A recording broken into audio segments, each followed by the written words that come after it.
If you're clicking this video, then you've probably heard many of the different opinions and hot takes about the new Ahri skin to commemorate Faker's induction into the Hall of Legends, especially if you follow the esports scene. You've likely formed your own opinions about it by now, and it's not likely I'm going to be changing your mind. But I hope, if nothing else, I can provide a unique perspective that, so far, I haven't really seen addressed, and one that I think will help add to the conversation about game companies and micro, or in this case, macro transactions. The Hall of Legends was recently confirmed by Riot, and it was announced officially May 22nd, 2024, where, quote, there will be an event to celebrate Faker's legacy through his captivating story to the top. I'm sure no one in the League community was particularly surprised by this announcement, and in fact, I know I was thinking it's about time League finally create a Hall of Fame to induct Faker into. What did come as a shock, though, was 2 days later, on May 24th, Riot released the announcement for the tiered Ahri skin that this video is about. So we've all heard the $500 amount tossed around. But as I said, this is a tiered skin, and $500 is the most expensive tier. So what are the other options there are? Well, first, there's the lowest tier, which is 5,430 RP, which comes out to almost $45 when translated to USD. This comes with the Risen Legend Ahri skin, along with the Hall of Legends pass, and a unique takedown counter taunt animation where the number 1 flashes above Ahri's head. The issue with this is that this isn't really the full skin with all its effects, though. To get the full skin, you need to buy at least 32,430 RP, which translates almost exactly to $250. This tier gets you most of the bells and whistles, such as more special effects, transformations, a custom announcer voice. It also includes the skin from the previous tier. But even after completing the pass, this bundle still doesn't include everything. The final bundle costs 59,260 RP, which, as you may have guessed, is that $500. This gives you all the previous tiers, and also includes things like being able to flash Faker's digital signature over your head, the title Final Boss Faker, and 100 Battle Pass levels completed, which completes the Battle Pass immediately. Here's a list of all the different things that each tier has if you want to pause the video and look. So, the first reaction to these types of things is always the same, and it always has a large following. We'll call this group of people the Nopers. And they're the type of people that are always saying, I can't believe this greedy company thinks we pay for this. You need to boycott it to show them these tactics won't work. But you see, these knee-jerk reactions will always rise to the top in the first few days after something like this gets announced. And notice I say something like this because I can't really call it a microtransaction, and macrotransaction just sounds silly. So I'm not really sure what we should be calling extremely expensive digital goods. Perhaps premium digital goods, but I think that makes it sound more enviable than it really should. For now, I'll just refer to them as overpriced pixels for brevity's sake. While this opinion isn't exactly wrong, I think it fails to deliver results in any meaningful way, and opinions with no meaningful results aren't worth caring about. You may not realize this, but if Riot wanted everyone to buy this, they wouldn't have made it so expensive. They priced it specifically so that many people couldn't buy it. And you might ask, but why would they do that if they wanted to make money? If it were priced more reasonably, I could actually buy it. This is a common misconception that I think gets misunderstood in the greater picture, and I'll explain that coming up here soon. Then there's the second prevailing opinion that spawns as an immediate reaction to the primary one and is also the same. Let's call these people the copers. And they're just like, if you don't want it or can't afford it, don't buy it. As a consumer, all you can do is vote with your wallet. Let the whales be whales. Just opt out of that nonsense. This is a much more mature, albeit similarly meaningless as the previous opinion, and functions as more of a form of cope with reality. Not that there's anything wrong with that. We all find ways to cope with things we can't or don't know how to change. Most of the time overpriced pixels are announced, I take a similar opinion and approach for my own mental sake, because I gain nothing about being out or by being outraged about it. The reason I call this opinion meaningless, though, is because, as I said before, the idea of voting with your dollar is naive at best when we're talking about overpriced pixels like this. Before I get into why, I'll cover the final prevailing opinion. The final group of people I'll refer to as the enjoyers.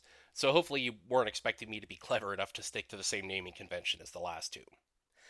These people include not only the whales who are happy to flex their wallets at any chance they get, but also include passionate Ahri players or people specifically devoted to Faker himself.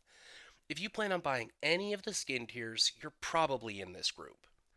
These people are just excited to celebrate Faker's legacy, show off in game, and play with new pretty stuff. Ironically, I don't take much issue with this opinion because it's difficult to fault people for being excited about something that will bring them joy, especially if they have the means to purchase it. I'm sure there's another video topic that goes into the looming horrors of late stage capitalism corrupting society like a cancer until it collapses in on itself. Sorry. But this isn't that video, so that's all I have to say about that. So why do I pretentiously dismiss the opinions of the nopers and the copers? Because their reaction isn't an unintended consequence or side effect. Or as the term goes, it isn't a bug, it's a feature. Riot didn't want or expect a universally happy response to this. The pricing isn't just testing the waters to see what they can get away with. It was done deliberately to ensure that the skin would remain exclusive. People are focused on the misconception that this capitalizes on FOMO, or the fear of missing out, to get people to buy it. And while there's a small part of that that's true, this isn't the primary effect they're going for. What they're capitalizing on is the people that want others to miss out. Very few people, if any, are going to be motivated to buy these skin tiers simply because it's a limited time. The pricing alone excludes more than 80% of the League of Legends player base from even considering buying any of these. Which means that if you aren't in a position to afford any of these, then there's absolutely no point in making you feel FOMO, because that's not going to be enough to move the needle for the vast majority of you. And in fact, the reason it's so expensive is the same reason designer bags or designer clothes or watches are expensive. And I think it's safe to say that all of those aren't capitalizing on FOMO. The kind of perpetual tugging is more akin to avarice than any sort of FOMO.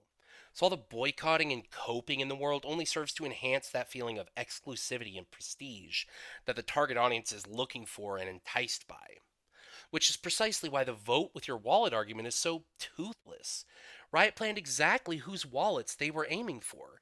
If you're the type of person who isn't concerned with expensive in game cosmetics, or is, reasonably financially responsible, then you don't have a vote. Because this isn't an election, despite people pretending that that analogy holds up. The, the three price points were more like precision strikes, specifically aimed at three different types of spenders in the league economy.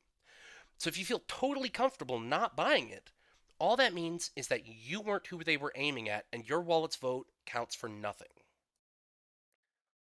Since I mentioned the three different types of people that are being targeted, I might as well explain what these three demographics look like. The first one I'll refer to as gifters. These are people who have a limited amount of expendable income, but aren't exactly living paycheck to paycheck. These people will consider the $45 version a sizable purchase that they wouldn't be making on any given day, but will purchase it either for themselves or someone else they care about that is passionate about League as a treat. No one is ever going to buy this skin if they have the means to afford the following tiers. So it's safe to say all these people would consider $45 to be beyond an everyday purchase. The next group I'll refer to as the lifters, for no reason really other than to stick to the naming convention. These people have a decent amount of money to expend on luxury purchases, likely upper middle class people who are passionate about Faker, Ahri, or just die-hard League of Legends fans. These people know $200 is a lot to spend on overpriced pixels, but tell themselves it's worth it because Faker gets a cut, and they feel good supporting the makers of a game they enjoy. This is where the reasonable mind hits its logical limit to justify buying a champion skin that they also know will come with feeling like hot shit when they play. Then we have the final tier, very aptly named the grifters. These are the people on social media posting their expensive meals, cars, clothing, their house. These people have a desperate need to feel special and to make sure everyone else can see how special they are, with a little space left over for the people with exorbitant wealth who are just extremely financially irresponsible, aka the heirs and heiresses. Okay, so I'm being a bit dramatic. And if you recall back to the beginning of the video, I said I had a unique take. And while I think some of what I've said can definitely be considered unique, I meant mostly that I have a unique take that I hope will actually have an impact on the conversation. In fact, I think there's a possible solution to both Riot and the angry mob of Nopers. Despite most people lacking the ability to properly articulate why they feel so angry at Riot for releasing a skin that isn't for them, there is a core underlying reason for it that hooks in many reasonable people. In my mind, it's the same problem that Magic the Gathering had for their 25th year anniversary. In that case, they released $1,000 card packs of proxies. For the uninitiated, a proxy is a card that isn't legal for any kind of tournament or constructed play. It is an unofficial representation of another card, so to speak. As you can imagine, it played out quite similarly to the Ahri skin announcement. People slamming the company for expecting players to buy it. Grifters and shills replying with, if you can't afford it, it's not for you.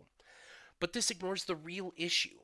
Those packs and this Ahri skin are a celebration of something.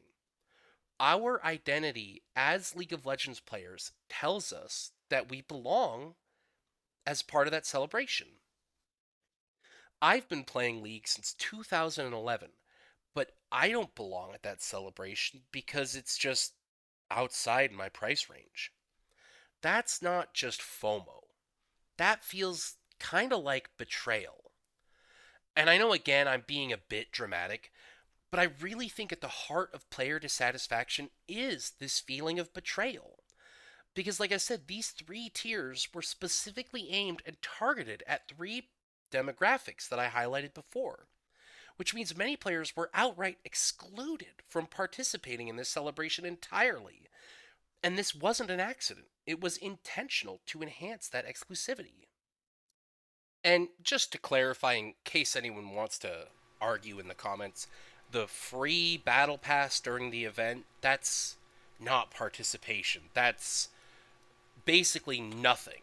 And in fact, it's almost not even worth the time clicking on those things because of how little reward or progress you get. And if anything, it's just there to tempt you into buying the battle pass for what, $20?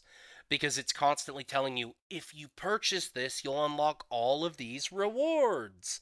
So I don't see that as any sort of excuse for allowing free to play players to participate. While I know it's unlikely to happen, I think the biggest thing that Riot can do to reduce player dissatisfaction is simply uncouple these overpriced pixels from celebratory events that should be equitable for all players. Players should be able to feel like they're taking part in Faker's celebration without spending money. And the worst part is they're burning goodwill for money. I understand Riot is a company that wants to make a profit. In fact, I hope Riot makes a profit from this skin. I want Riot to do well because I think for the most part they make good games and do so in a way that's affordable and sustainable for so many people. But they're creating a growing resentment in their player base, one that only can be stretched so far. And while I'm personally not going to boycott League or Riot Games because of this, it's just one small thing to add to the list that wears away my trust towards Riot as a whole. And the opinion of any individual player may not seem like a big deal. I mean, what's one player's opinion out of millions? But that kind of trust and goodwill is something you can't really get back once it's been weathered away. And it's bad for both players and Riot to break down that barrier. The attitude about a company is like the wind. As soon as the direction begins to change, communities, players, and what was once loyal fans will no longer be so outspoken to support you. And I think most League players want to like Riot. Listen, I know game companies will continue to poach for whales as long as they're allowed to, but I still think there are better ways to do it without causing such an uproar in their player base. Uncoupling these overpriced pixels from celebration events is a good first step to decreasing player dissatisfaction while still largely maintaining Riot's ability to funnel money out of rich idiots. Personally, I think there should be legislation and regulation on how high companies can price digital goods, especially considering you don't actually own any of them for real. Because at any point you could be banned and your account is taken away, meaning that that $500 skin you bought is now actually not yours to use. Not that I feel bad for people who get justifiably banned, but that there's simply a matter of power imbalance that exists nowhere else in any consumer market. No other industry or market can take things away from you that you paid for and own, unless you consider the government an industry, but the state already has a monopoly on violence, so we'll just ignore that. Unfortunately, based on how much of a dumpster fire our Congress is at dealing with anything technological or digital, I don't expect any kind of change or regulation to be implemented for at least a decade. At least if the average life expectancy is to be trusted. So until then, my conclusion is I don't know. I'm not your fucking dad. Buy it or don't. Just don't regret whichever decision you make. And to the bitter people out there who will be banning Ari going forward, respect. Oh, and as a PS to the people that say, well, actually, you don't really own anything, you're just kind of purchasing the right to use it. Uh, check out what happens when you look at the League of Legends shop when you purchase something, when you pay for something. What does it say? Oh, that's right. It says owned. And okay, sure, that's just one word to represent that, but they did that on purpose because they could have used the word unlocked. They could have used the word, access granted, but they didn't. They chose owned because they wanted you to feel like you were purchasing something, that this was a good that was yours, but it isn't. Anyway, thanks for watching.